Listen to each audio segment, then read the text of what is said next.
Oh, I guess we are recording now. Hang on. All right, welcome.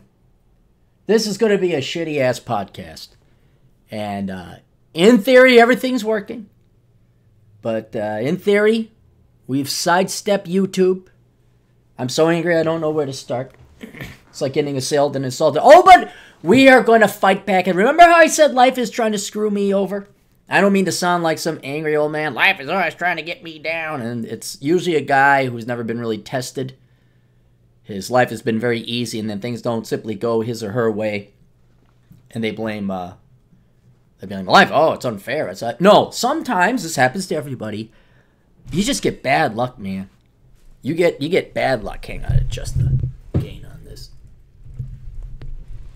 A little too loud. And sometimes things get bad. And it's been, God almighty, it's been 3 weeks of shit. 3 weeks of shit. Here we go. Metal Drummer 67. Andrea Cruz. All right, it is working. Paul Larkin. Thank God. You guys are a sight for sore eyes. Oh, Atham. Well, Atham isn't a sore sight for sore eyes. He's just a sore sight. So now I know it's working. Now I know. So let me explain the situation here, fellas. I am installing Streamlabs. I am not actually broadcasting through YouTube. Oh, I know you guys say, hey, I'm on the internets. I'm on the YouTubes. All you guys in the chat section there. But Streamlabs is basically a one-stop all screen. Command screen is essentially what it is. That allows you to incorporate all the aspects of a normal radio show into one convenient program. The most important aspect of which is the donations. Because if you go through YouTube and you want to do your super chats, you gotta wait for those slow-ass corporate motherfuckers to approve your channel. Now, the Older Brother channel has been, I found out, qualified, but not approved, qualified for monetization for about the past month. I did the math wrong. We blew through the requirements quite some time ago.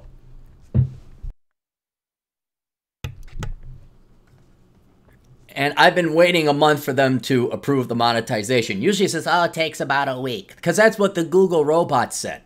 Because there's no humans at Google. The Google robot said, it takes about a week. And then the week goes by, and it's like, oh, I'd like to contact Google or YouTube and find out what's the status of my application. Oh, that's right.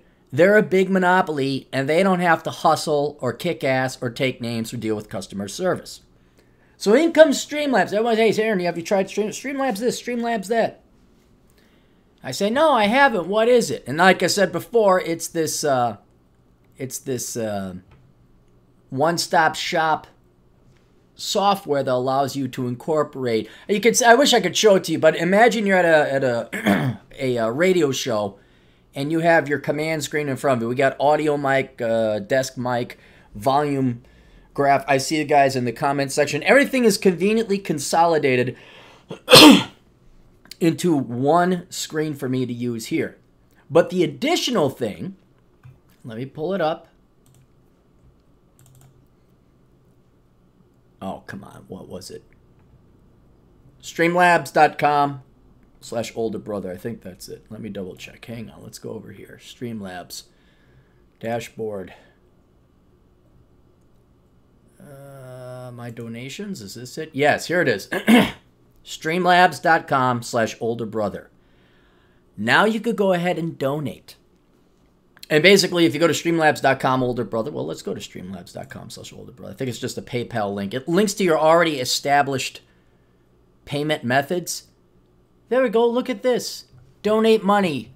Your nickname, your amount, donation. I think you just do it through PayPal and credit card. I think that's it. That's all you have to do. In other words, it's streamlined. And we don't have to wait for those corporate leftist fuckers over at YouTube to finally get off their asses and approve it, like, oh, you get a super chat. Oh, you get super. No, it's bypassed. It's completely bypassed. This was the one hopeful thing that YouTube is monopoly. Google is a monopoly. They are. Republicans aren't ever going to get off their asses because they don't have balls, they don't have spines. They're not going to break up YouTube or Google. They're just not. They're just not. But what is not a monopoly is the individual services that YouTube and Google are constantly going to be offering from here on into eternity. And Streamlabs is by far a drastically superior, not only donation method or money-making operation, but if you install it, if you guys were to be a podcaster, a YouTuber, a streamer, or whatever they're calling it now, God almighty, are you a professional streamer? Watch this YouTube video. I'm like, professional? Really? This is a thing? But it's better than this one aspect that YouTube tries to provide. It's better because it's not judgmental. Streamlabs, I'm sure at some point if you started doing kiddie porn or terrorist attacks or somebody might flag it. But so far, Streamlabs hasn't bothered to like, oh, let's go dox. Oh, what are you? You have to go through an approval process. We have to approve your channel. We don't know. We here at San Francisco, who know everything better than the rest of you people, us here in San Jose, in Silicon Valley, we have sensitivity training, we have ethnic studies training, we have diversity training, and we will tell you whether or not you're... Fuck you. Fuck you. We don't need it anymore. It'd be nice if you'd like to monetize YouTube. It'd be nice if Google would like to make some money. They make tons of money. I'm sure they don't worry about YouTube too much. But if you want constant improvement, if you want YouTube not just to be this exercise, I still don't think YouTube makes money now. Why don't you make it easier to make money? Why don't you get a little bit of hustle going on over there? Oh, too bad. Too bad. Another nicer, easier, cooler, way more advanced bus has come along. I'm going to hop on this one while you fucking dipshits at the checkout counter are still trying to get my ticket ready with your dot matrix printer. So in theory, if I've set this up right, and so far, giving you guys, yeah, Steve Williams is over there. So far, since I see you guys coming from YouTube making the comments, I've connected successfully to my live stream, and it is working. And you guys are hearing me. I don't know how many people are watching. That's the other thing. I guess I could go to the live stream over on YouTube. But anyway, I was going to tell you why I'm in a bad mood and why this is going to be a shitty podcast. Although things are looking up now. Things seem to be working. I had to spend at least 2 hours trying to figure out how to use Streamlabs. And it's because the fucking nerds, man. I didn't understand, like, communication skills. You know, teachers always, well, you need communication skills. You need communication skills. You need writing skills. You need communication skills. You can major in it, for God's sake. Same thing with critical thinking. I'm like, just don't you think critically? Don't you do that naturally? Philosophy, same thing. I don't believe that philosophy is a real discipline or a study. You read books, you think. That's it. That's philosophy. Oh, we have this theory and that classical. Shut up with your schools. Do you think or not?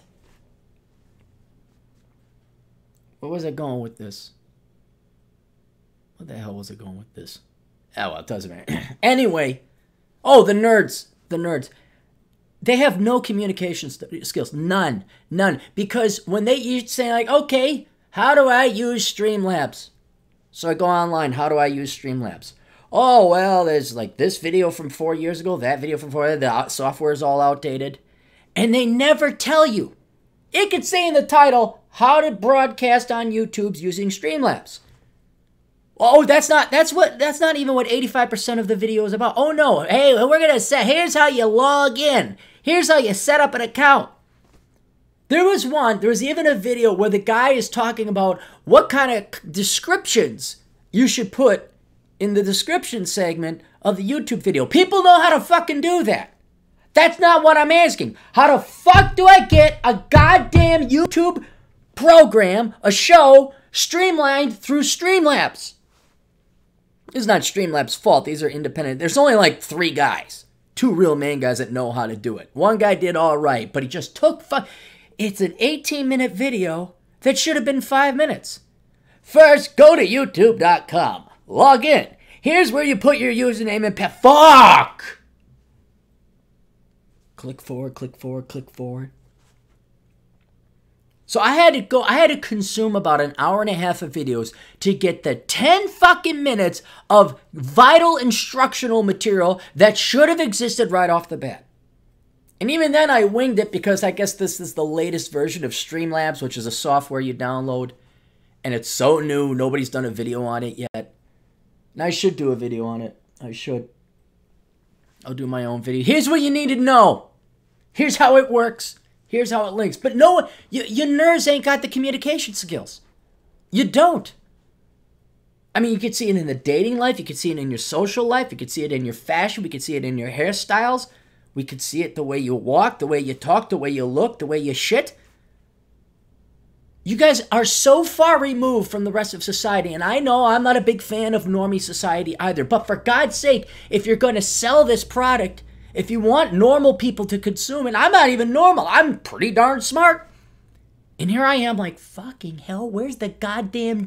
Oh, are you going to show me how to do tags? Because I didn't know how to do tags before. And what the fuck does tags have to do with setting up a goddamn live stream through Streamlabs? So now I can kind of understand maybe why they force you to take 18 communications and English composition classes in school. And you guys still don't learn. You still don't learn. My favorite, because yesterday I had the same thing. Oh my God. Oh, I'm so angry. I'm so fucking pissed. Life has thrown so much and it's just like, I'm going to beat you fucking bad. And then life comes back. It's like a 16-round boxing match with life this past couple weeks. I'm not going to, no, I am not fucking going down because there's no other choice. But I don't know if you guys have seen the Older Brother website. You can go to olderbrother.com and you'll see it's all screwed up. Because I was programming it. I got it looking pretty good on the computer. And then I realized, oh, older brother, we're talking to younger brothers, younger sisters, younger people. They don't use computers. They're all on their phones. I know it's scary, but I know more than one people, persons, things, it's, pronouns, who have a phone, but they ain't got a computer. How the fuck do you type? How do you... I don't really like having a computer. Because you gotta, like, sit there. So I know I gotta go for the younger people. So olderbrother.com has to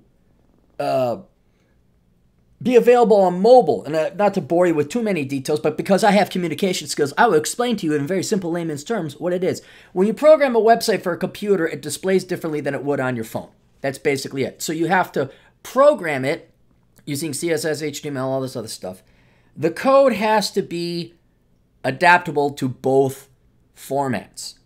So you program a website so that when it pulls up on a computer screen, it pulls up similarly to a mobile screen, and there is a difference in the code. Technically, Aaron, HTML isn't a code. Shut up! It's a code to me. So yesterday, I'm on WordPress. I said, oh, okay, the website I got looks good on the computer, but it don't look good on the phone. Look at how that's all jarring, and oh, that's very bad. So I go online, and WordPress, not to bore you with details, but again, I'll use my excellent communication skills. Instead of you having to program the code letter by letter, you could download these templates from WordPress. So you log into your website's administration page, and then there's WordPress, and then you could go through hundreds of different templates, and they got examples, and I'm looking, and I'm like, okay, here's all I wanted. All I wanted, black background, older brother image right there, front and center. At the top, there's a menu. You know, contact, about, YouTube, books, simple stuff like that. Very static webpage. And then you click on it and it goes to that page. Oh no, there's no template for that because they want to it's like the new cars. They want to shove so much fucking shit in your goddamn webpage that you never asked for, just like the cars. Start, stop, automatic ignition, seatbelt dinging, guilty person reminder, car won't start if there's weight in the passenger, like your car. I've actually had this happen.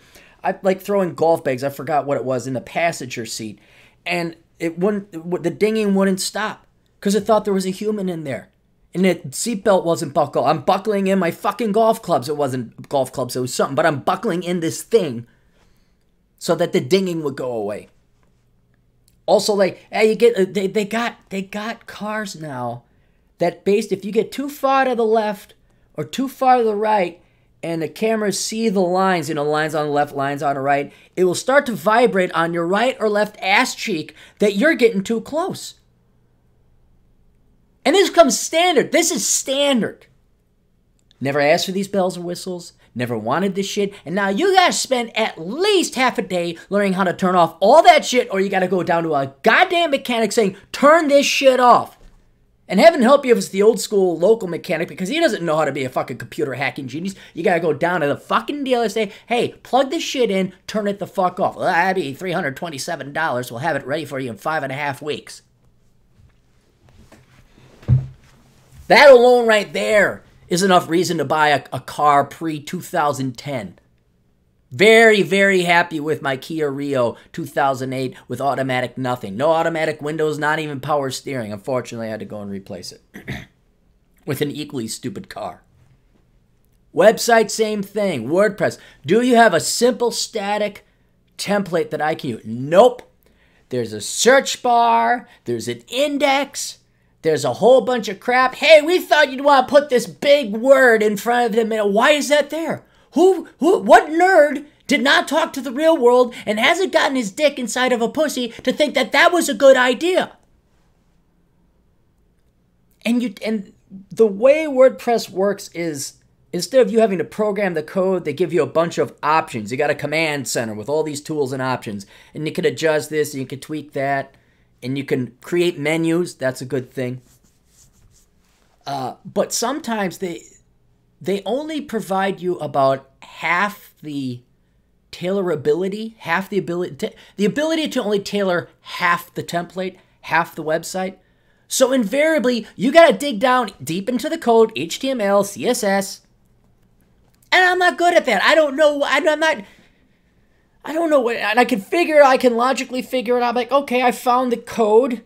Because if you inspect element, you click on the code, it will highlight, thankfully, it will highlight the part of the website you're trying to, I changed the color.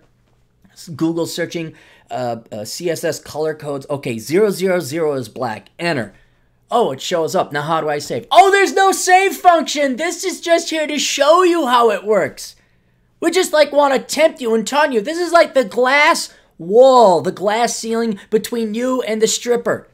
Well, we just want to show you what it would look like. We're not actually going to have sex. What's the point of that? We just wanted to be able to show you, yes, you found where the code is. All I had to do, seriously, all I had to do, guys, I was so fucking close. I was so fucking close. I had it, the color codes and everything within the CSS code. I found it. And the reason, I had the image, I had the background. The template allows you to change the color of the background to black. I put the older brother image front and center. All it was the menu. The menu. And conveniently so, menus is one of these tools and commands. You can create a menu very easily within most WordPress templates. And so you're like, oh, here's this menu. And menus, I don't know about you. I don't know how many websites you visited. Kind of important, don't you think? Kind of standard. So you'd think, well, the menus are so common and standard, they would have the adaptability or the programmability where you would be able to change the font and the color and the background and the color of the text, right? Oh, no. Not one template I used, and I used about 20, just through trial and error, would allow you to change the background. But I found directly in the code how to do it. The only problem is there was no obvious way to save it. All you could do was that. Now, I know a bunch of you IT nerds are like, oh, well, you had to do this and you had to do that. And I looked at it on tutorials. And my favorite phrase that I learned yesterday, all you have to do is. And if I hear one more fucking nerd, one more fucking mechanic say, all you have to do is, I'm going to hunt you down, I'm going to break your fucking kneecaps. That is not all you have to do. Because the classical YouTube video, nowadays, anything technical, computers, mechanics, carpentry, well, all you have to do, and then you watch the video, and you're like, no, that's not all I had to do. Because invariably what ends up happening is they've either done a ton of prep work behind the scenes already, or they assume that you already have your triple doctorate in computer programming. So I looked up, how do I change CSS code? Well, all you have to do, see, is you pull this up, and I'm like, yeah, following. Okay, I did that. Yep, I found that. Now you go to your CSS editor. And I'm like, wait, where the fuck is my CSS editor? I pause it, and I'm looking, I don't see a CSS editor. You should have had that installed with the template there. Now, some templates have it, some templates, fuck! Now I have a whole new thing that's going to take me half an hour to figure out. Now I got to Google search. How do I install a CSS editor? And not only standard basic, but for that particular template. Can't find it. But Mr. HTML suck dick, who's been sucking HTML dick since he's been 5, he knows how to, that's good standard knowledge. It's like me giving you financial advice. Aaron, how do I prepare for retirement? Oh, you just click buy. All you have to do is click purchase. All you have to do is click place order. I forgot to tell you the whole process of setting up a fucking brokerage account, determining whether you wanted a 401k. I'm not sorry, 401ks, you know what's up, bro. IRA, a Roth, or traditional. Code plans. I forgot to tell you how you should go and set up a username and password. I forgot to tell you about how to analyze and research your asset allocation based on your life expectancy, retirement, all that. I forgot to tell you, but technically, all you have to do, poof, right in those fuckers' face. Tune in Cortacas, ask a fan or me on Twitter. Many are happy to fix it. I know, dude. I appreciate that, but I want to do it myself. I want to learn it on my own. Because asshole consulting I did on my own, and that is one fine piece of website programming, I might add. I mean, I'll allow you guys to use that as a textbook as to how to program a website. But it was great. I got it figured out. I got it adjusted. The problem with those sites versus this one, those sites, there was some adaptability.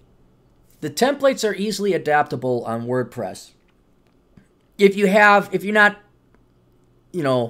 wedded to anything. If you're kind of flexible as to how your website works, like, I just want to look clean and crisp, I want a menu here and some links, then it's very easy. That's just plug and play. But if I had a specific design in mind for older brother, and it's simple, I could have programmed it with HTML code very easily, directly, but then it wouldn't have been mobile friendly. Plus, I did want to do it on my own. I did. There's an accomplishment, a feeling of accomplishment. But then yesterday, oh my God. And then I'm in an immediately pissed off mood. I don't hit the gym. And there's all this other shit to do. You guys all know about the housing problems, of which I've won. The bees are gone. I used some kind of diarone, something that's poisonous to bees but not humans, and I sprayed that all up in the rafters and everything. I fixed the gutters so there's no more flooding in my basement. I dried out the carpet. I put back the carpet. I started putting up shelving for the girls' shoes so it's not a fucking mess. Gotta go to Home Depot. I'm winning.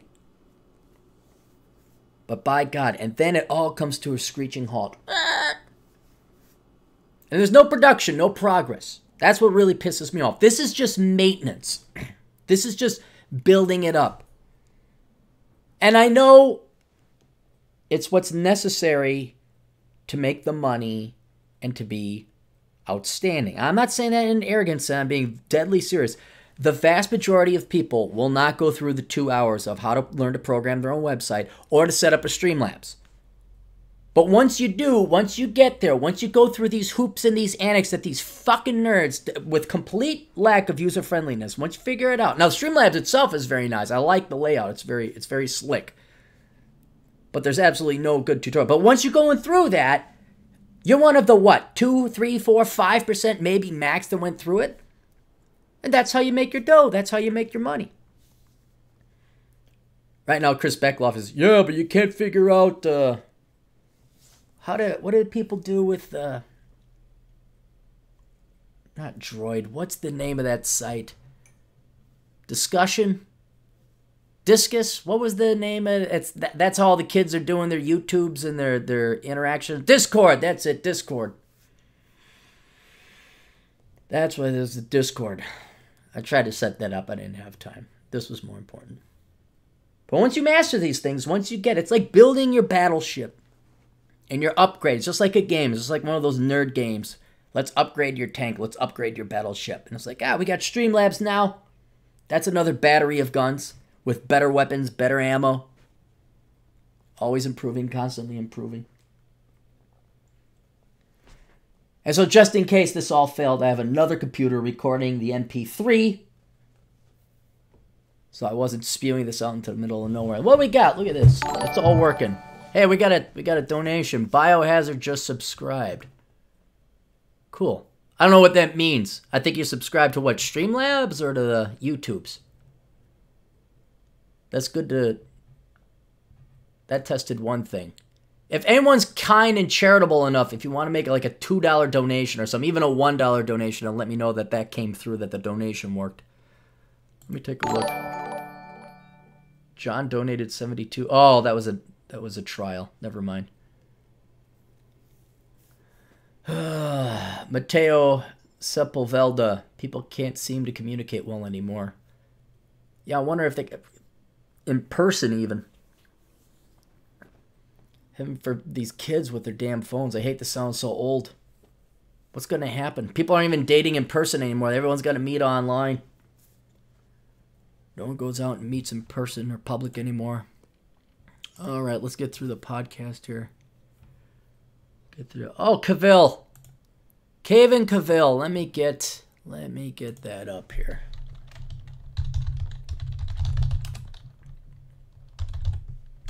Problem with the live stream is I can't pause it.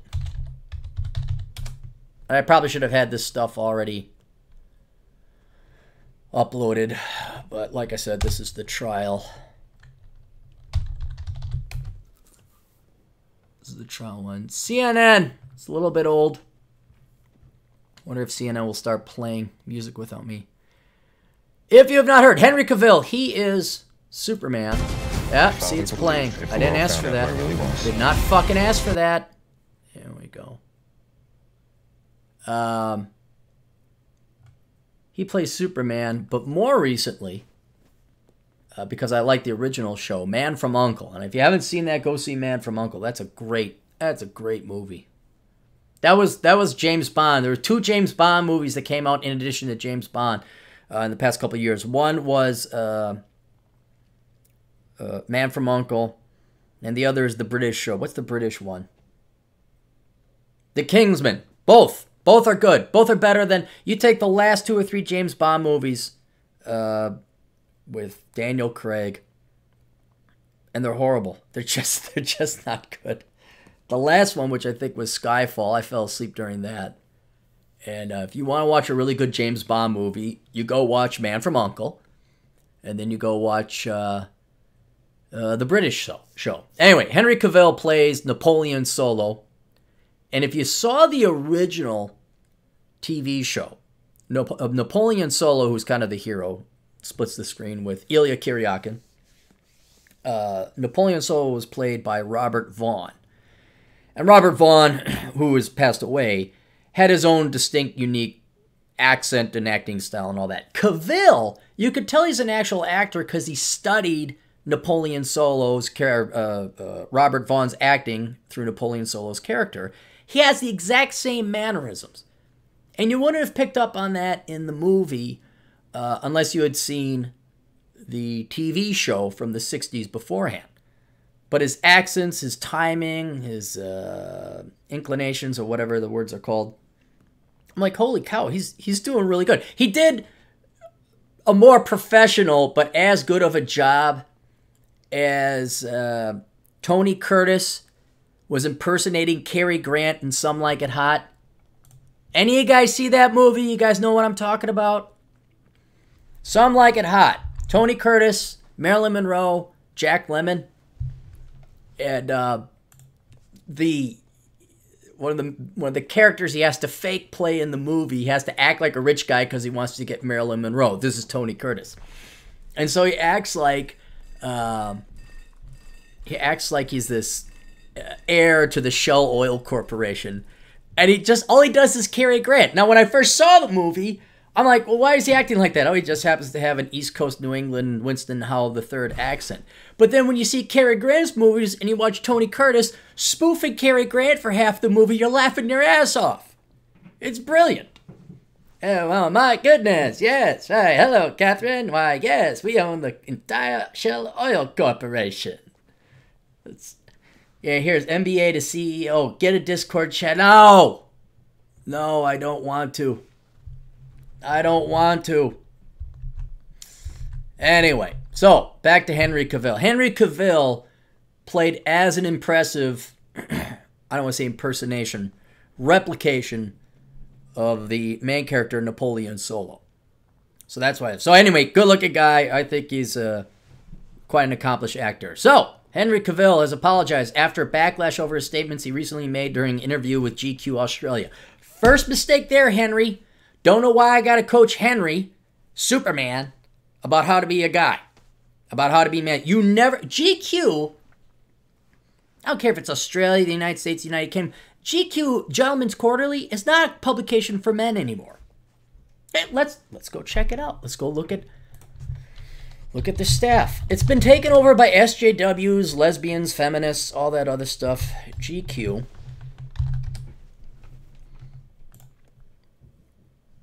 Let's look at the staff, video editing. You know they got to talk about themselves. Let's go down to the bottom. I mean, go to the website. Go to GQ.com. Look at it and tell me it doesn't look like a woman's magazine. It's all gossip and dirt. Masthead. Career. Subscription services. Is this the... Yeah, here we go. The masthead. Oh, no links to the people. No links to the... They just list all the people that work there, but no links to their background. Yeah, look at GQ. Just look at their covers. And this is not a masculine magazine. This is not written for men. Let's go to GQ Australia. GQ Women. What do you call it? WQ then? Women's Quarterly? Come on, I just want to see. We got one sentence in, and I'm already investigating, trying to contact us, about us. Here we go. I guess not. Let's just grab a random article. Nicolina Skoric. That's a girl. Brad Nash. I can't link. There's no...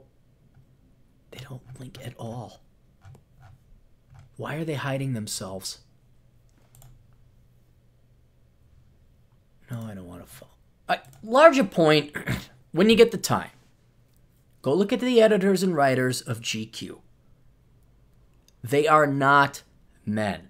And if they are men, they are not masculine men. And I don't know why Henry Cavill thought going and talking to GQ. That'd be like me going and talking to Miss Magazine. There'd be no reason to go and talk. You're not... Maybe his agent knew better. Maybe his agent's like, hey, you know, GQ is all girls now. It's all women.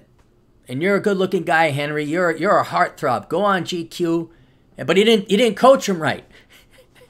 Poor Henry went in the Gentleman's Quarterly. Oh, Gentleman's Quarterly. We could talk guys. We could talk shop. We're in the locker room.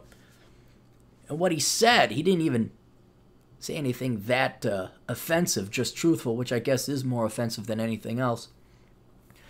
The Man of Steel star talked to the magazine about his thoughts on the current Me Too movement. While the actor said stuff has to change absolutely in terms of men's behavior. So he's even siding with it. He also added it's important to also retain the good things which were a quality of the past, and get rid of the bad things. So far, nothing to get pissed off about. There's something wonderful about a man chasing a woman, he said. There's a traditional approach to that, which I think is nice. I think a woman should be wooed and chased, but maybe I'm old-fashioned for thinking that. I'm still waiting for what's going to truly offend me. It's very difficult to do that if there are certain rules in place, Cavill said, because then it's like, well, I don't want to go up and talk to her because I'm going to be called a rapist or something, he said. So, like, forget it. I'm going to call an ex-girlfriend instead and then just go back into a relationship, which never really worked. But it's way safer than casting myself into the fires of hell because I'm someone in the public eye, and if I go and flirt with someone, then who knows what's going to happen. 100% correct! 100% correct! And moral, and right, and virtuous, but the most important thing is it's true. So then what happens? The response on social media was swift and condemning of the former star of The Tudors. And they go through some tweets here from nobodies, from literally nobodies. On Friday, Cavill released a statement. So how long did it take you to cave there, Cavill? Cave and Cavill. Man of Steel, ba-ba-ba, ba-da-ba, ba-da-ba. It took a day, at most 48 hours. On Friday, Cavill released a statement on CNN saying, having seen the reaction to an article in particular about my feelings on dating and the Me Too movement, I just want to apologize for any confusion and misunderstanding that this may have created. Insensitivity was absolutely not my intention, the statement read. In light of this, I would just like to clarify and confirm to all that I have always and will continue to hold women in the highest regard. Oh my God. You can't hold women or anyone. You can't hold anyone in the highest regard if you constantly lower the standards, you do not treat them as equals, and you fear and grovel at the fact they might disapprove of what you say. You cannot, that's the opposite of respect. That's pandering. That's pandering. That's kissing ass. Guys don't like that. We have this built-in thing where it's like, some guy gives you a compliment, it's like, what the fuck does that guy want? What the fuck I don't trust him. It's true. You want me to distrust you immediately as a man? You give me a compliment. Like, what does he want? Because it is true. Guys like it when you're like, hey, listen, fuckface, you're screwing up over here. Hey, all right, thanks, asshole. I appreciate it. Because they got the balls to tell you the truth.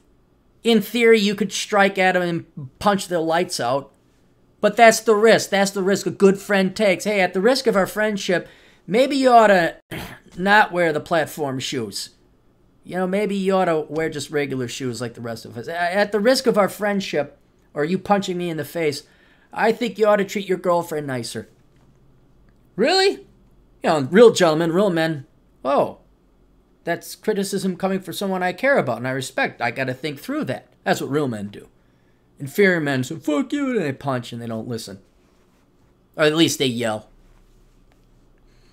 But not here. Oh, not here. Here's some genuine, it's not even criticism, it's just pointing out the emperor has no clothes. It's not even that risque. Now it's like, hey, the sun came up in the east. It's set in the west. And then everyone gets their tits in a sling. Everyone's panties is in a bundle. And what does he do? Before the metaphorical ink is dry on his interview, he runs in and apologizes. Because instead of everyone who got offended having to sit there and think about it, whoa, really good-looking guy who's a superhero on the screen, like this is a big celebrity, he's a very good-looking guy. He is worried about getting accused of, as absolutely he has every right. He has every right to worry about that, being a public figure. Absolutely. Absolutely. That is a big concern. Just to say a female actress, I presume, has to worry about stalkers and needs security. In today's world, the likes of Henry Cavill and any notable public figure, they got to worry about, oh, you know, in 1921, he copped a boobie, and I just said, you're so brave. It is a witch hunt. It is. He is merely pointing it out. And I don't know if people's feelings are that sensitive, or these people are that weak, or if they know that's the gig and the racket and they want to keep it up. And so they got to keep him thumbed under. We got to make him apologize. We got to have him turn around and say, oh, wait, whoa. On second thought, I didn't see the emperor's penis. He does have clothes.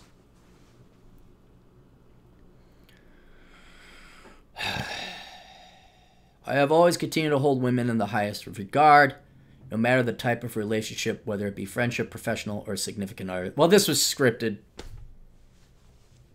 Probably better professionals than I know what's going on here. Never would I intend to disrespect in any way, shape, or form, Cavill said. This experience has taught me a valuable lesson as to the context and nuance of editorial liberty. Well, you should have gone to GQ. That's all old Capmeister has to tell you. And you shouldn't have apologized. Tony Robbins, same thing. But you did. You guys all did. You know what would be best? You do one of two things. You either ignore it, or you stand by it and say, no, I'm not apologizing. That's what I thought, and that's what I mean, and that's what I said. And you don't even respond to the media. You just tweet out something on your own, or you go to YouTube. So there's no misinterpretation. I mean, websites like CNN, and they'll take it and run with it and skew it. But you just basically make the press release. No, I'm not apologizing. That's what's happening. That's how I feel. And I didn't hurt anybody, and I don't really care. And then you walk off the stage. And then as Chris Beckloff said, and there will be no questions. And you just say nothing. What do you have to say? I say, I'm going golfing. I'm going fishing. I'm going to go fix my car. I got more important stuff to worry about this.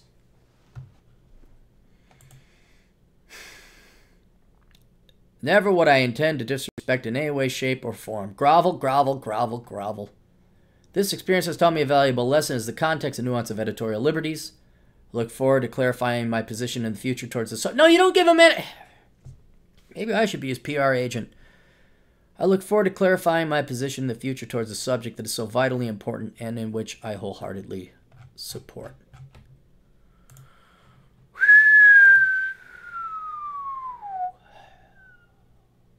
Oh. Okay, what else we got? Why do I have 2 podcast notes up? Did I save this? Yeah, I gotta save that. And I gotta put this one here. Oh, the girlfriend took the last bit of coffee. That was what I was gonna. I was pissed off about that. Very pissed off today. Very angry. Woke up. I don't like going to the coffee store. Coffee store's too far away. Plus, it costs like $4 or something like that. I had made a pot of coffee. Made a pot of coffee yesterday. Make a big pot. So I'll have coffee for a couple days. I had 2 glasses yesterday. The girlfriend's not going to drink the rest of that. Yeah, she did. She did. Drank it all. I'm not going to make another pot of coffee. I have to go all the way. I walk down to the coffee store. And you got to order espresso. Well, let me tell you how to order espresso. I'll give you kids some wisdom here. I'm going to teach you how to order espresso. There is no standard universal measurement of an espresso. There isn't. I've gone to fine cafes. I have gone to coffee stores. I've gone because, if you don't drink, then you got to fix it, replace it with something. So I do coffee and espresso. And I've ordered double espressos, and they come in the little teacup. I'm being quite serious. Not one of my testicles would fit in this teacup. And I don't have particularly large testes. I'm just saying that's how small it is. And that's a double. And you're looking at this doll play school set size teacup. You're like, this is a double? Then you go to, there's a place, not Saginaw, Mackinac Island, Michigan. Double espresso. They gave me a vat of espresso. It was like a full coffee cup of espresso. And I'm like, that's a double? And so me and the GF, when we're walking downtown Mackinac Island, we're kind of like splitting it. And even then, we're both jittery by the end of it.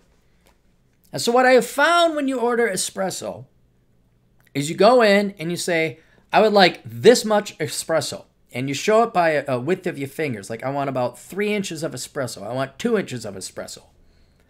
Say, charge me for whatever that is. I want that much espresso. However much that is, make it so. And I've solved that problem. So I went in there. I said, I want that much espresso. She's like, oh, okay. And then usually you could see them trying to do math, but they can't because they're baristas and they majored in philosophy or whatever. The discipline that you can just pick up for free at the library or listen to the stuff in Molyneux. And so she had to go back and ask the gal, how much is this espresso? It's like, oh, that's about a double-double. I'm like, okay, a quadruple shot. Huh? Never mind. Just how much do I owe you? And it's worked. It's worked. $3.27. Okay, there you go. And then, see, nowadays, they got the swipey thing. And I'm in the habit of, I have kind of a minimum wage tip. Like, if you're going to fetch me a drink, that requires a certain amount of labor, and I'll tip $1 on that. Ever so roughly, I tip $1 a drink. All right? Depends on price and all, but if we're talking like, a soda or an espresso, something that isn't a real drink, you still got to compensate the barista or your wait staff $1 for the labor. And so nowadays, especially at the coffee shops, they do the swoopy thing. They got the new Apple-looking device, and they swivel it around, and then you're used to just writing in your tip, but now I got to do a digital tip. And they already have pre-programmed percentages for tips, like 10%, 15%, 20%, 30%. And so I'm like, oh, well, standard is 20. So I click 20. Well, 20% on a $3 espresso was something like, I don't know, 60 cents. I'm like, if you had just did $1, $2, $3, and give me some other options, they'd get more money. But I'm like, oh, that was pretty good service, 20%. I'm like, oh, that was like a 43-cent tip. Drinks, though, it's a little bit different. See, like, let's say you order a very fancy scotch. Okay, that can run you, shoot. I remember one time a buddy of mine ordered a 25-year-old scotch. I'm like, do you know what you're doing? $75 for one shot of scotch. It was also downtown Vegas. And I said, whoa, you know what you're doing? Like, yeah, I know what I'm doing. Okay. Didn't know what he was doing. Looked at the bill. Oh my God, you know how much they charged me? I'm like, yeah, I got an idea.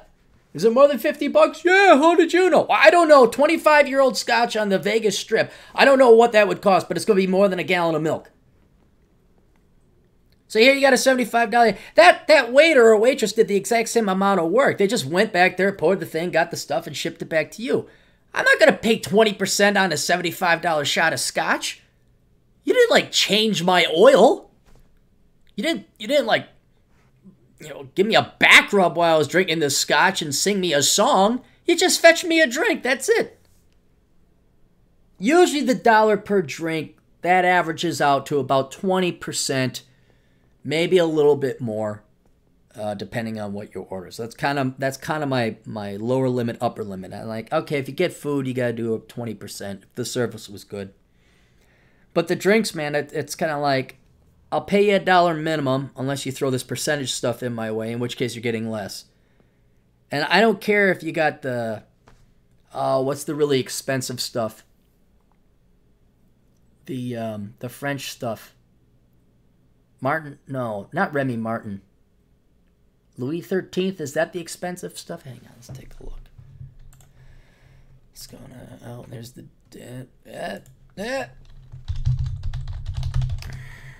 Louis XIII. I think we're going to have to do the Roman numerals. Oh, that's cognac. That's not scotch? $3,000 for a bottle at Total Wine. The decanter itself sells for $500. Oh. At what point do you think, hey, maybe I got something better to do with my money? Maybe I could help a kid, eat for a year? I don't know. Not that the soft side of Clary is coming through. All right, let's try it back. All right, we got a chat room. Let me go through this chat room and see what's going on here. We got Andrea. We got Steve Williams. We got Paul. We got Tune. Don't know if I'm pronouncing that right. Metal Drummer 67. Mateo. Taboo. Andrew Figs. We'll just call him Andrew Figs. Jit Patel. Eddie. Megamind. Let's see if we got any questions. Hey, why is there not an audiobook for Black Man's Guide Out of Poverty? It's not that popular of a seller, not because it's not popular, but black males it's a statistical minority, and the rate of return is not worth investing in it, because that would take about $1,500 to record. I go through Jim Fear, who you guys can all visit, jimfear138.blogspot.com. He's got a podcast if you're into depression and geekery. If I had like unlimited funds, I'd convert it, but it's just not that big of a seller, so the return on investment isn't there. Paul mentioned The Persuaders, a show starring Tony Curtis and Roger Moore, and that was campy as hell. If you want to see why the 70s suck, take those two great good-looking actors, and it's horrible. It is horrible. I like the pretext and the context. There are two rich guys, one British, one American, and they're just slaying the ladies. But we watched 2 episodes of The Persuaders, and I think I even mentioned this on a different podcast. The architecture and fashion ruined it for me. Everyone was just ugly. Even Roger Moore and Tony Curtis, they had big bushy sideburns. And that's all the 70s was. Is like, how much hair can we grow out of every pore of our body and just look like we haven't showered? It's like the people from Woodstock never took a bath, and that's basically the 70s. What was Woodstock, 69? So by the time 78 rolled around, everyone was looking pretty haggard. The Man from U.N.C.L.E. only got a 66 on Rotten Tomatoes. Skyfall got a 92. Yep, that's why you don't...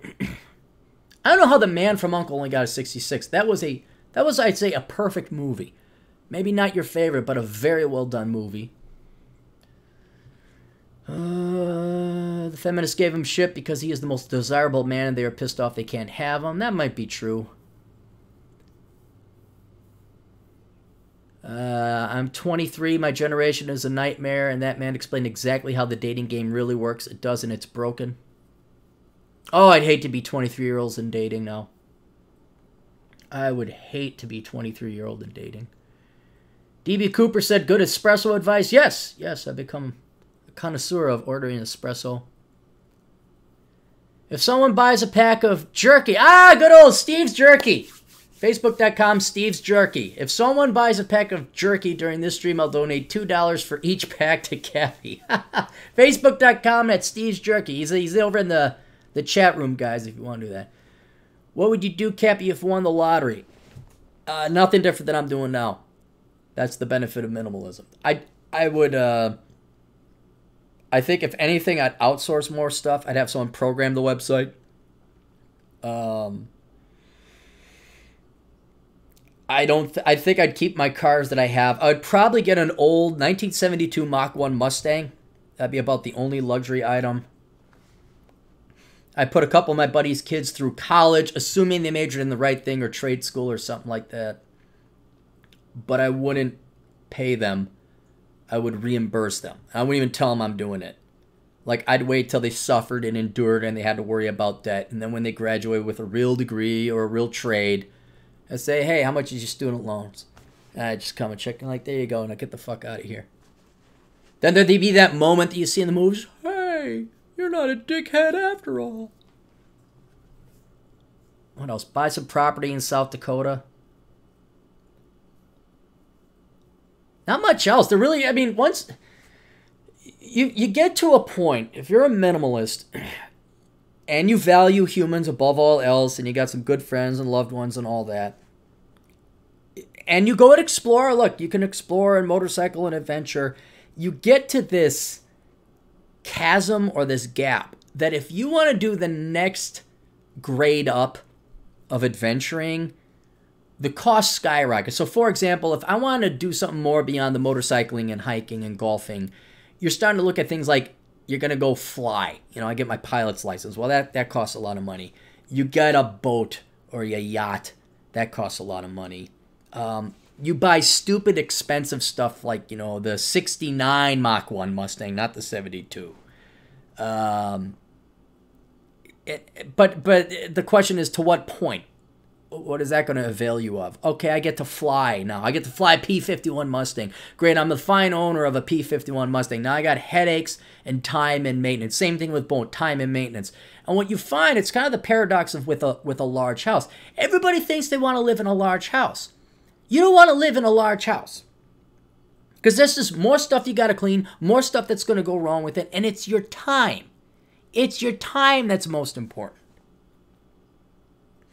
I think, and I don't think, I know what I would be doing is paying a lot of my friends to go on adventures with me. I think that's probably the biggest expense. Now I think about it, that would be what I would do with my money. I don't even think I'd spend through it.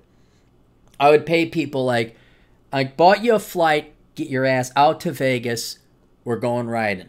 I bought you a flight, get your ass out to Moab, we're going hiking.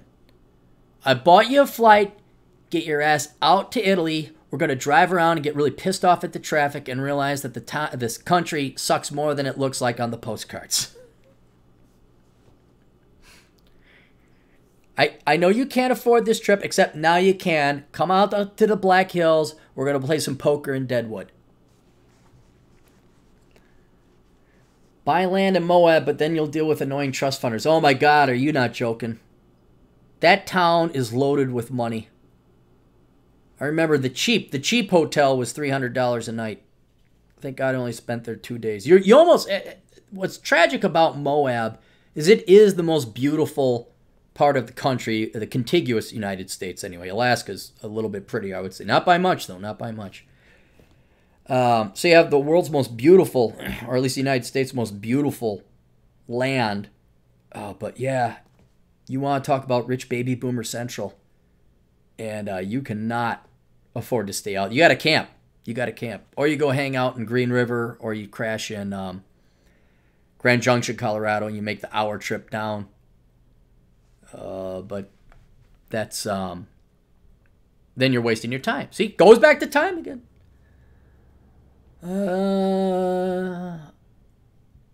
If you had to pay them to go with you, are they really your friends? No, it's not that I got to pay them to spend time with me. It's that they don't have the budget.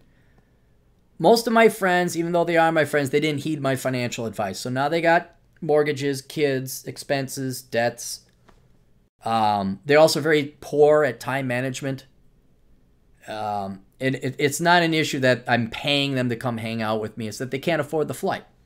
It's just that, or they don't have the time. They don't have the time. I got this, I got that. They don't know how to manage their houses correctly. I know I'm all pissed off with my house right now, but this is the stuff I got to do now so I don't have a major problem down the road later. That would take 2 weeks, you know. Most people, they see bees in their house, they'd let it go. Well, bees all of a sudden are going to start eating that wood. Now you have structural problem. Now you got to fumigate the place. Now you got to be kicked out of your house for a week.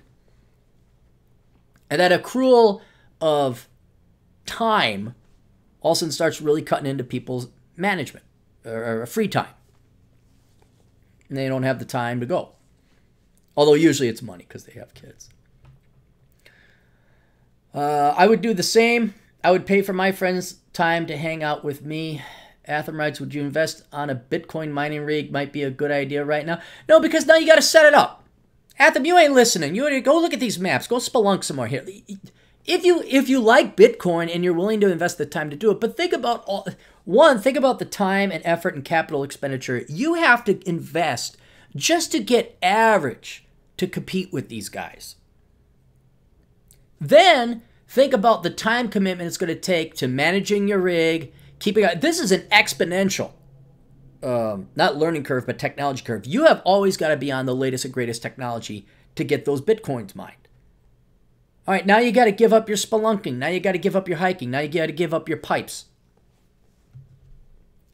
I mean, if that's your thing, if you really like it, you know, like if it was your motorcycling, you know, fine, go ahead and do it. But I don't have the time.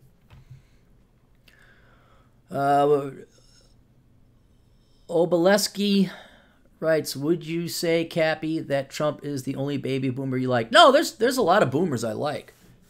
It's just, as a whole, I don't like baby boomers in general. But there's plenty of baby boomers I like. Like, there's, no, I guess I hate them all. They should all die. No, I'm kidding. Bruce Willis. these are celebrities because if I said people in my individual life, you wouldn't know who they are.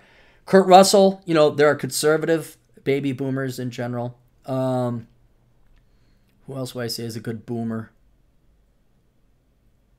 I mean, they're out there. I mean, you know them in your personal life. There's that, look, I know this may shock you. I also like some millennials. There's some millennials out there that are great. They kick ass and take a lot of names. Ooh, do I say Sergeant Greg is a baby boomer? He doesn't like to associate with that. He's like, yeah, those damn boomers. I'm like, are you a little bit older than me? Are you kind of on the cusp? Thanks to Cappy on that practice call for my daughter months ago. Oh, hey, Joe, how you doing? She starts an accredited tech school for IT security with the first year at only $145 due to scholarships and grades. Oh, awesome. I talked to Joe's kid. He dragged me on the praxi. He says, hey, talk to my dumb kids. And they weren't dumb. He didn't say that. So I talked to him, and they were. Now, that's great to hear, Joe.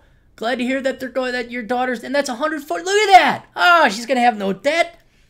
You could earn that babysitting in a couple days. Mega Mind Swifted writes, watching your videos about college makes me more happy that I've decided to go into the trades instead of going to school. Wayward Hero, the hell you're streaming today, Cappy? Yeah, we're trying to, I'll give you more of a top-down view. I want the shekels. I want the gimme debts. I want the monies. And instead of waiting for YouTube to inevitably approve and give me their frickin' blessing to monetize my channel, Streamlabs allows you to do that. You can make donations. All you have to do is go to streamlabs.com/olderbrother. I think you should be able to donate through PayPal or credit card. That should be. If any of you guys have any troubles, I mean, this is the maiden voyage of this Streamlabs podcast. But what I'm going to do is I'm going to pretty much live stream my podcast. We got the Clary podcast on Fridays. We got the Older Brother podcast on Tuesdays. I'm going to have to figure out how to do Streamlabs and get a bunch of people in at the same time. So maybe I'll have to do another test stream with like John Steele or somebody so I can figure out how to invite people and still run Streamlabs at the same time. Although now that I think about it, nothing would stop people from going to streamlabs.com. I don't have to actually be streaming through Streamlabs for you guys to make a donation. You can go to streamlabs.com/olderbrother anytime and make a donation. It's whether I get notified while streaming. And so I just wanted to use the Clary podcast today to trial run this. And so far it's going on without a hitch. Although I got to run down to the homie Depot and get some shelving, trim. One of the side problems or side benefits, fringe benefits, silver lining to the dark, dark cloud of having my basement get a little bit of water in it, is we had to tear up the carpet, move all the girlfriend's clothes, and all of a sudden she's starting to realize, oh yeah, I do have a lot of clothes. Like, yeah, you do. Now let's get rid of some of it. And so we've come up with a new system and organizing it. And one of the more clever things, I'll grant her this. You guys got to listen to your women sometime, because sometimes they come up with some pretty impressive stuff. And I know you guys mock and ridicule them for watching the HGTV show, or they go on their doilies and crafts webpage or listen to the pod. Some of that stuff is actually really practical. And so what she saw on one of her Chicks and Boobies show was a gal had a lot of shoes. I guess not a lot. I mean, I guess women have a lot of shoes anyway. And she took some trim, found some wide trim that would normally be molding up in the corner of a house, and they angled it and drilled it in so it shot upward at about a 45-degree angle, and then she just started hanging all of her shoes on there.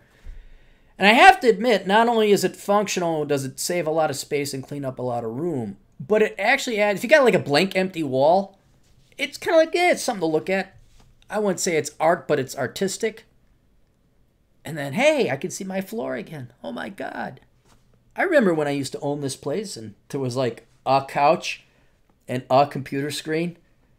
And I had my laundry room, and the laundry room meant I just had a pile of clean clothes and dirty clothes, and that's what that room was meant for, and there was nothing else. If you guys ever visited me either in Wyoming or my single days, you have seen a very sparsely populated apartment. Very sparsely populated. Watching your trades. Watching your videos about college makes me more happy. I've decided to go into the trades instead of going to art school. Awesome. Son is 23-year-old CNC machinist and the youngest a junior in high school. Wants chemical engineering. Not bad for full-time single dad. Single moms can suck it. Hey, Joe, that's... dude, if you got all 3 of your kids... Oh, think about this. Think about this. If you bat 1,000... That should be the goal of every parent. If you can bat 1,000, meaning you get your kids out and productive with very little or relatively low amounts of college debt, and they have a job by the time they're 23 or 24, well, you're batting 1,000. Joe says, I'm awesome. Yes, I am. How come you don't live stream with Bernard Chapin? We had a falling out. It's nothing professionally wrong with Bernard. It's just personal stuff with Bernard. Deep down inside, he's a nice guy. He's just got some issues. Wayward Hero. Well, I bought my first book on Audible and just so happens to be Bachelor Pad Economics. Outstanding. Very good choice. Very good choice, my good sir. Let's get some sponsors out of the way. I'm going to have to redo the sponsor list because I don't have the pre-scripted sponsors. Let me open up now. I can do that later. Hang on. Wait, I got it on this computer. Why don't I just go over here? Let's go on this one. Where the hell? Okay. AcademicComposition.com. Guys, go there. Well, I guess it's summer now. Nobody's really in school anymore.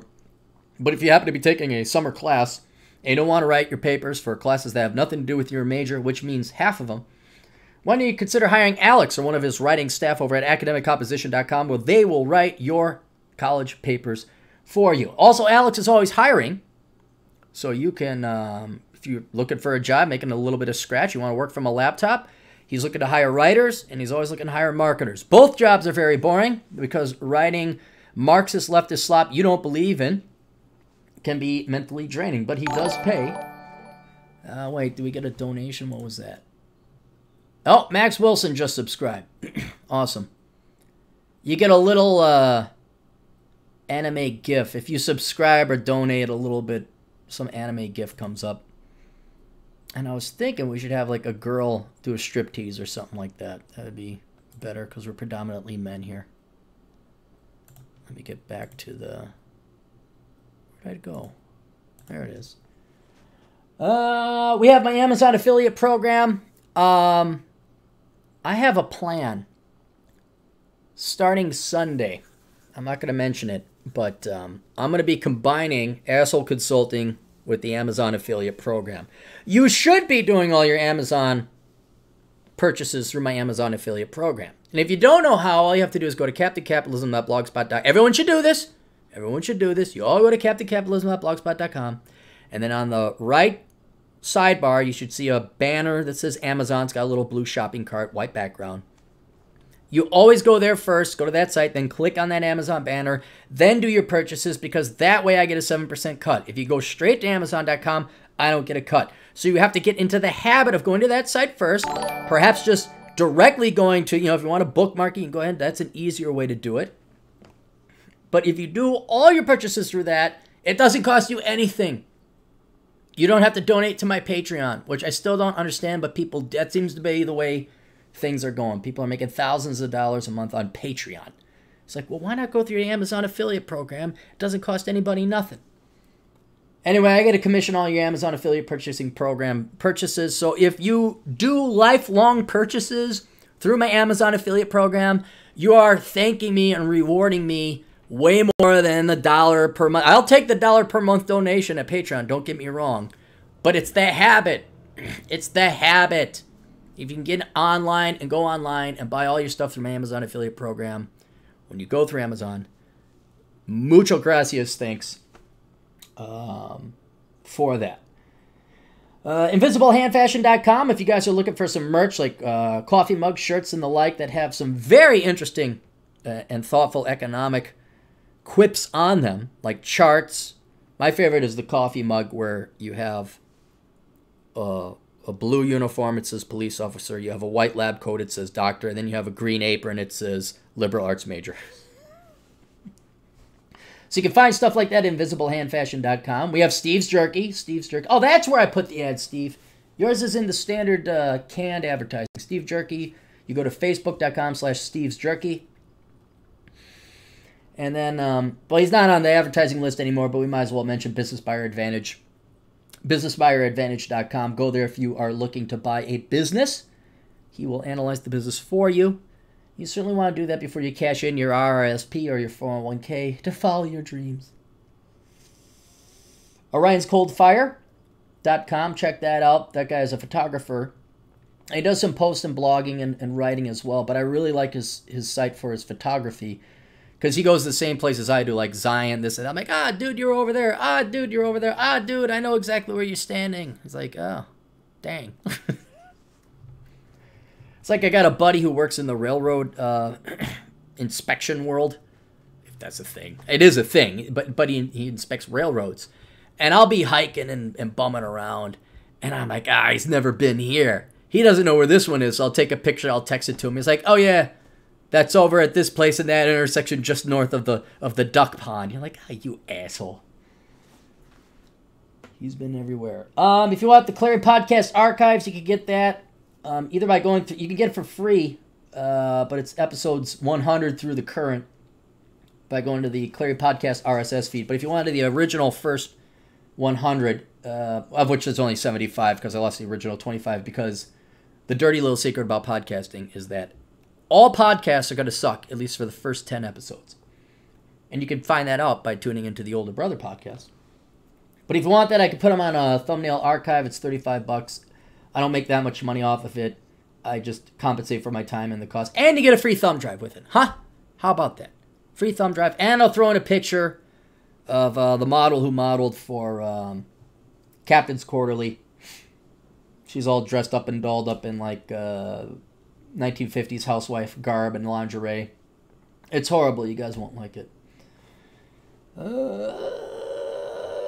Kingscastle.com. Check out those guys. Go to kingscastle.com.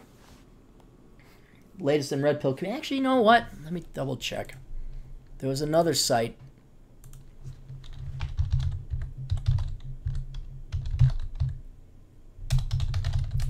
Another site wanted me to link to them.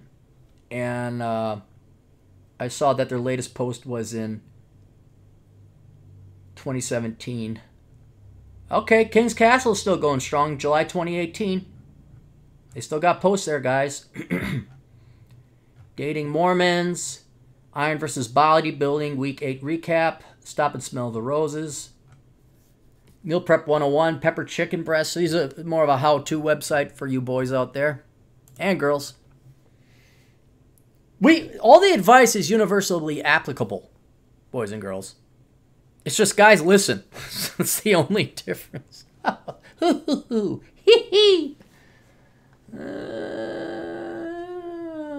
else we got? We got the Patreon, patreon.com/Aaron Clary. Don't do that. If you want to donate today, go to that streamlabs.com/olderbrother. Let's take a look. This thing keeps dinging. Atham donated $666. Thank you, Atham. Oh, Andrew donated $2.50. Thanks, Andrew. Oh, here's a script. Oh! Okay, this is how it works. I wish you guys could see this. It shows me I got like a little events calendar, not calendar, but an events log. It shows me what's going on. So Andrew donated $2. Andrew writes, I'm 18 and looking to buy my first car. Any advice, Lord Cappy? Yes. It's not the specific car you want. It's the car that has low miles and a low price. And a good Carfax report. Or Carfax report. So you want to go to Auto Trader.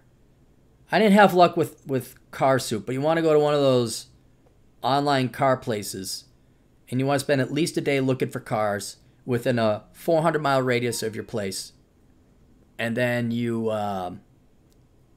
basically, it's worth paying a mechanic to go get it and look at it and get you like, hey, here's $100. Can you go take a look at this car over at that shop for me? They'll usually send a mechanic to do it. Go there. Okay, cool. Then you drive out there. Take a look at it yourself. If you like it, cut the check. Bada boom, bada bing, you're done. You should. be able to find a car for under $5,000. I don't know if the car rental bubble is hit. There's back 5-6 years ago, the car rental places just bought a ton of rental cars, and now that glut of cars is now going to be taken off of their roster, and they're going to sell it. I don't know if those have been dumped into the market, so that might price or put some downward pressure on used car prices. But you should be able to find a car, $5,000. I want to say 30,000 miles or less, but certainly 50,000 miles or less. And then just pay cash and you're done with it. Might need a little work, might need new tires. That's fine. That's fine. But that's what I'd recommend. Atham also wrote with his donation, "Have a nice day, gobshite." Have you been watching Father Ted? Everybody in the chat room, everybody listen, you gotta watch Father Ted. It's a great BBC comedy show about Irish priests off on this island. One's normal, one's a borderline retard, and the other is this lecherous old dirty man of a priest who's an alcoholic. It's wonderful. It's absolutely wonderful. Patreon. We got my books. I'm going to assume most of you guys have, if you guys are already tuning in now, you've bought the books that you want to read and you've already read them. The only thing I ask of you guys is if you have bought the books and read them, please do a review and a liking or a starring over on Amazon. If you haven't, or you're new, welcome to the club. We got a couple books out. Reconnaissance Man, The Black Man's Guide Out of Poverty, Bachelor Pad Economics, Worthless, Enjoy the Decline, Curse of the High IQ, Poor Rich's Retirement. Then we also have other people's books. Run Guts, Pull Cones by Adam Piggott. Pushing Rubber Downhill by Adam Piggott. I don't know if you guys ever go to pushingrubberdownhill.com. You can check him out. He's basically an Australian version of me, but way cooler. He's just a touch cooler. Kerry Lutz's Viral Podcasting. Check out his site over at financialsurvivalnetwork.com. Glorious Carl's book, Trade the Ratio. Hey, in the chat room, how many of you guys know Rollo Tomasio? Have heard of him? See how this chat room thing works. May even be a delay. Okay, apparently nobody knows Rollo Tomasio. All right, check out his website, tapwhiskey.com. Whiskey spelled without an E. Wow, do I have a lot of sponsors on this? I can delete this one because they're no longer in the thing.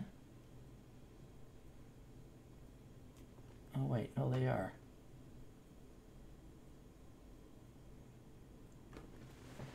Go to Michael Kingswood, noncommunistsciencefiction.com. Let me see if he told me he got that site. Sorry for the unprofessionalism here, guys. I just want to test out a bunch of new stuff. Non-communist sciencefiction.com. Does it go to his site? It does. It does. It goes to michaelkingswood.com. Michael Kingswood's a friend of mine, retired military, naval commander. And he writes a lot of science fiction and, merchant marines and outer space and all that other good stuff. But we were talking, he really likes science fiction. And I kind of mocked him. I said, "You're the only non-communist science fiction writer out there." And I said, "You should get the URL." And he did. So now non-communist science fiction. If you want to read science fiction that isn't communist, go to non-communist science fiction and check out our good friend, Michael. Oh, okay, here it is. Looks like there's like a minute or two delay on the chats. All you guys know who Rollo is. Rational Male. Father Ted for the win. Obaleski wants to know, are you writing a new book at all, Clary? Yes. I have a month left of teaching my online classes. That I've been teaching since I was 24. We're coming up on 19 years. It'll be, I think, 19 and a half years I've been doing these online classes, and thank God they're ending. Because in the olden days, in order to take these classes, you had to be going to college. Well, they've lowered the standard now, and the questions, let's just say, have become increasingly tedious. Like, what's a dividend? It's like, did you read the text? Did you read? I mean, this is adult education. This is adult. This isn't, 8-year-old kid who just doesn't want to do his homework. These are full-grown adults taking these classes. And the question is like, can I get an extension on the final? The website isn't working, stuff like that. I'm like, I think I'll be done. I'll be done. So once that is done, I think my last day is August 13th. That's going to free up about an hour a day of my life. And I have 3 books I'd like to write, one of which will be an addendum to Bachelor Pad Economics designated towards women. And you know how when I say I'm going to write an essay, all of a sudden it becomes like a small book. If I'm going to write a book, it becomes a large one. But I'm going to have that be written.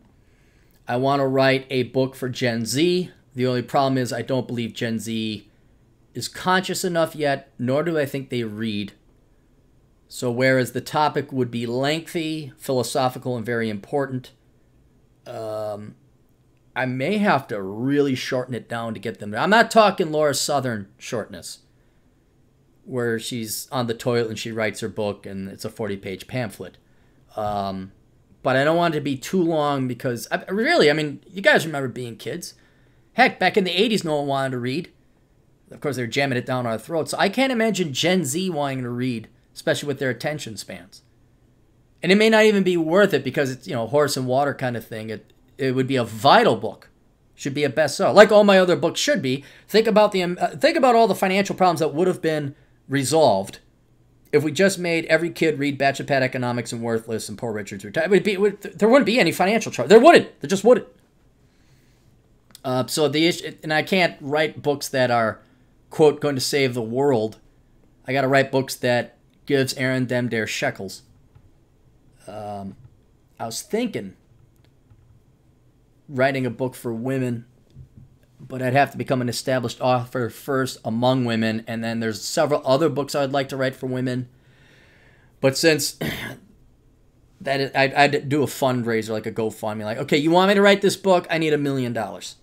I'm not wasting my time writing this book because it'd be a lengthier one, and But these are all I can't tell you the topic. I'd like to tell you what it is about, but if I do, then somebody else is going to jump on it, and that's kind of one of the problems about writing. Once you register the title with Amazon, then you're pretty much good to go.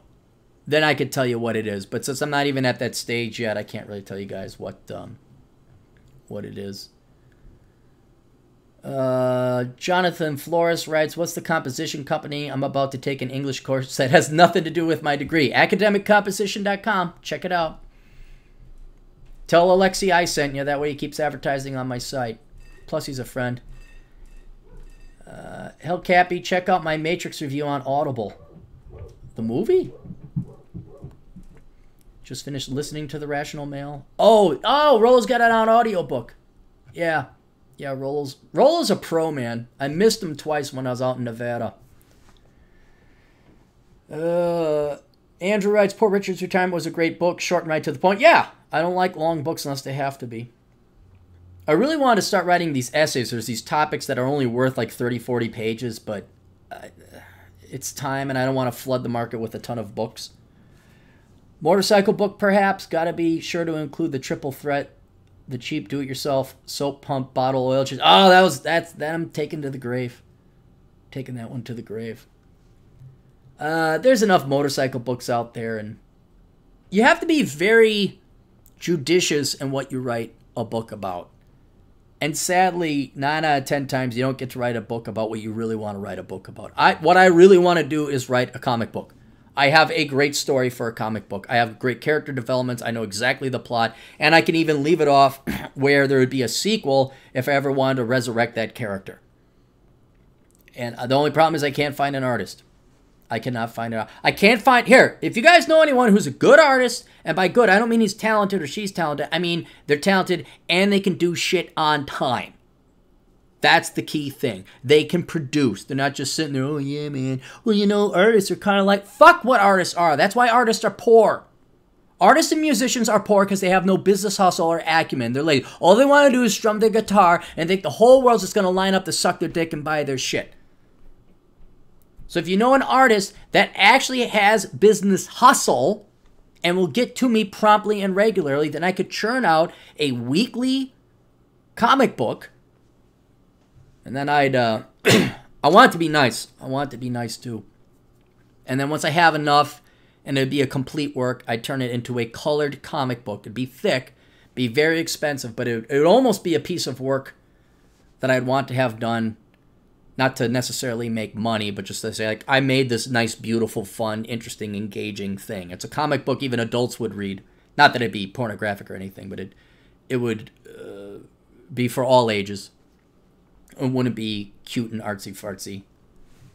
But yeah, those are the books I'd like to write, but you got to write books that sell. Because you're spending so much time. You're spending so much time, it has to pay off. You cannot take 3 months off full-time work and not have it pay off.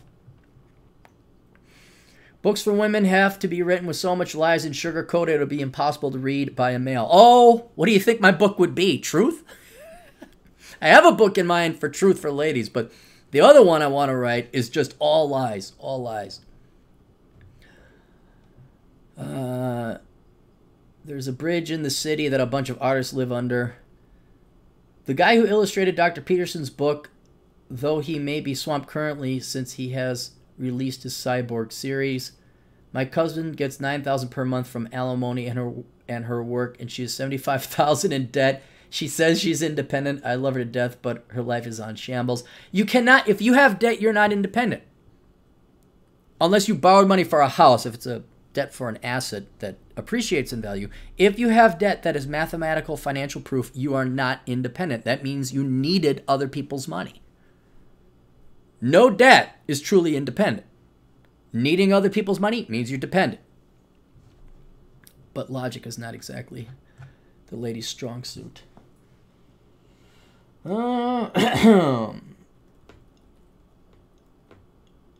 If any of you guys go to Vegas, check out jacobsadultplayground.com first. It's not porn, it's not strippers, it's just, you know, Vegas is an adult playground. Go there first, you get some deals. Conservative Brew, are they still in business? Since this is the crap show.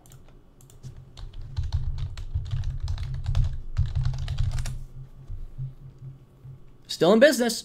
Check out conservativebrew.com. Buy their coffee if you'd like.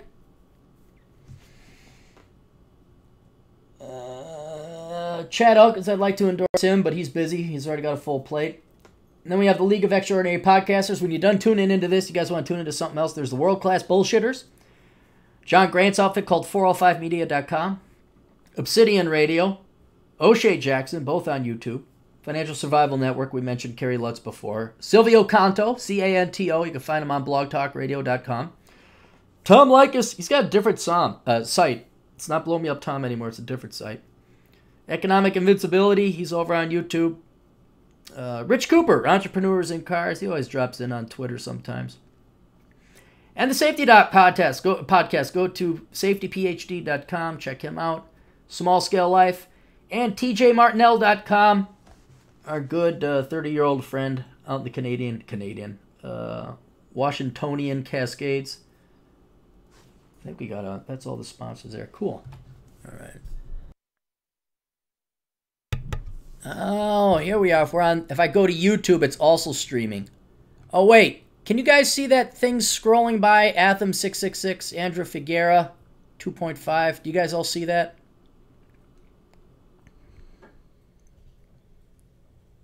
Don't go to Vegas, go to Monaco. Sure, Paul, if we want to fly across an ocean. Okay, so this is... All right, and then Atham's notification comes up there. Oh, look at this. That's how it works. Okay. Thanks for being patient with me, guys. I really appreciate it. Oh, the other thing that you guys could send me in addition to artists. Send me cute girls willing to model who can show the fuck up on time. That'd be another thing. I have an idea. I could tell you the idea. I am willing to split the profits 50-50 for every asshole consulting video. What I'd like to have is, like, if I'm busy, have a cute girl read the answers and the questions for some asshole consulting clients. Where it's like, I'm busy, the house is flooded, the scorpions are invading, bees are invading, whatever. I got to go be a man and maintain my house. I could just bang out a script, send it to Mitzi. She puts on some kind of French-made outfit, films herself, reads it, sends me the video. If any of you know anyone that's got the fucking competency to do that, let me know. I'm just going to assume there's no women in the listening right now. Oh, Paul's in Europe. Oh, okay, yeah. Well, yeah, if I had the choice between Monaco and Vegas, I'd go to Monaco too, but I'd have to be in Europe right now. All right, let's take a look at the notes. We did the... Oh, let's do some fan mail. Where the hell did fan mail go? Here's the fan. Hang on.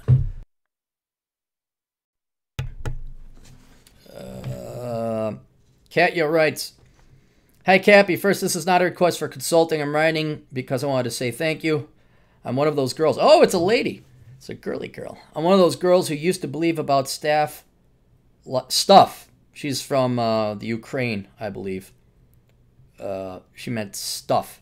Like looks don't matter, etc. I never really tried to be feminine for a number of reasons, but I will not tire you with that information. I would have loved to have known.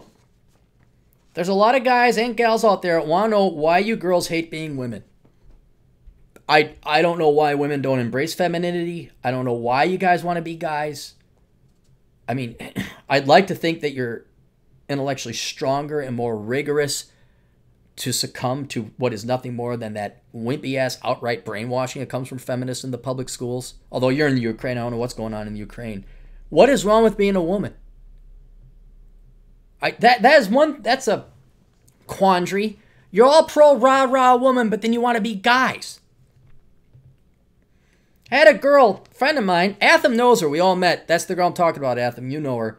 She's getting married now. And she sends a picture of her and her girlfriends, and it's all post-workout, and they're all flexing like guys. She's like, "We're working out to stay sexy." And I say, "Yeah, but that picture is gross." And even this smart, high IQ individual, she's like, "That's not gross. You guys want women that are in shape." Da-da-da-da-da. It's like, I want sausage. I don't want to see how it's made. I say, that is gross and disgusting. You know, maybe you can burp and fart and belch a little bit. Maybe you can make armpit farting noises while you're at it. How did they get into your brain so easily? That's what I want. How did they fool you into not wanting to be women?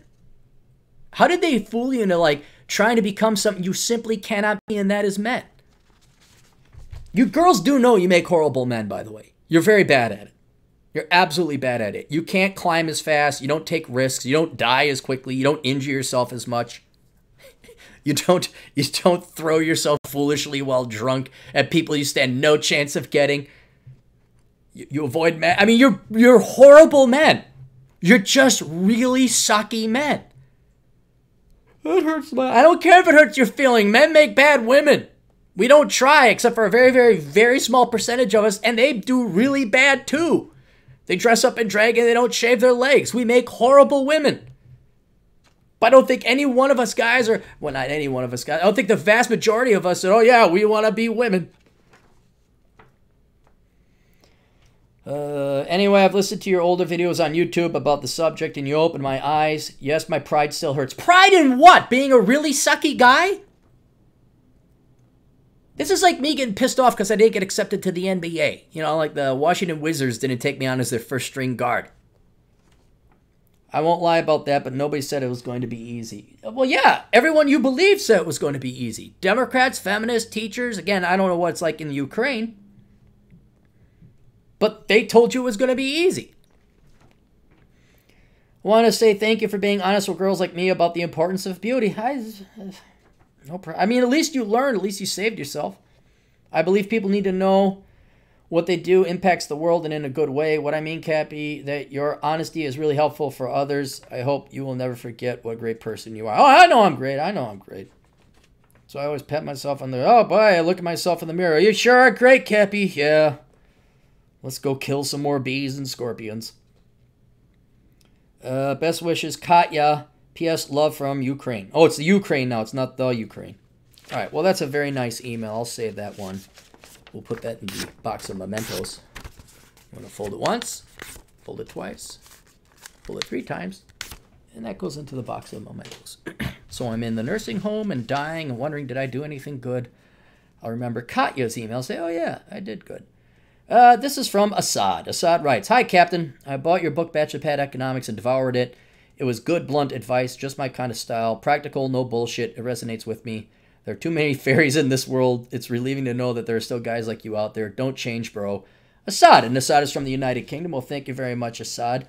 I don't know. Did you just discover the red pill? Because there's more. There's more than just me. I mean, there's Return of Kings and Rolo. We've mentioned him, and Adam Piggott, and a bunch of other guys out there. Roosh. What is this? Oh, this is a new sponsor. This is AlaskaChaga.us. A chaga. You say, what's chaga, Aaron? Chaga, I had to look it up as a mushroom, and not that type of mushroom. I guess mushrooms can be used for other things, namely tea. And so this guy makes tea up in Alaska. It's a family business. So let me read a script. "Was everyone reading this uses caffeine or another stimulant in order to get them through the day? From coffee to tea to energy drinks, stimulants are an essential part of modern-day living. However, many traditional caffeinated drinks are actually quite bad for you due to sugar and other additives that make you fat and impact your health in other ways. If you're looking to get off coffee and sugar, no. Well, the sugar, yes, but not the coffee. There's an alternative that is healthier and less expensive. Alaska Chaga Tea, spelled C-H-A-G-A. Made from chaga mushrooms harvested in Alaska, chaga tea from Alaska Chaga is superior to coffee and other similar drinks as it contains vital nutrients to aid heart, liver, and immune system health. As such, I highly recommend it to anyone who is looking for a healthy, sustainable pick-me-up in the morning. Alaska Chaga is a family-run small business located in interior Alaska. Support your fellow pro-Trump heritage American and pound a nail into the coffin of degenerate corporate America by ordering your chaga tea today." So that's I don't know. I'm kind of curious. Maybe I should try it. If it helps with your immune system, heart, and liver, because I got high cholesterol. Lord knows I damaged my liver with all those years of drinking. Maybe not. They say the liver heals up. Feel fine. Watch tomorrow. Death by liver failure. Aaron Cleary. Dead. July 21st, 2018. It would be great if you could link to our homepage. Of course, AlaskaChaga.us. Alaska Chaga. CHAGA.us. From your blog, since our web presence is relatively new, need some links up on Google. Perhaps a small article, new advertising. Yeah, no, we'll plug you. We'll plug you. $50 a month if you want to advertise on the Cleary Online Media Empire. I will inevitably get to it. It's just with everything else going on, running the ads is the least of my concerns. So what I'll do is I'll charge you for 1 month and I'll run it for 3. Plus, I appreciate you guys when you get that. I wonder if chaga tea will go well with a morning pipe. Maybe. Maybe. Is there another way to watch this live stream, or is YouTube the only way? YouTube, I think, is the only way. I'm not sure. Like I said, this is the virgin voyage of this live stream. Go through the rest of the chat, see if we missed anything else. Okay. That works. That works. Is business analytics a good major? No. Look, you're getting free asshole consulting here. Look at this.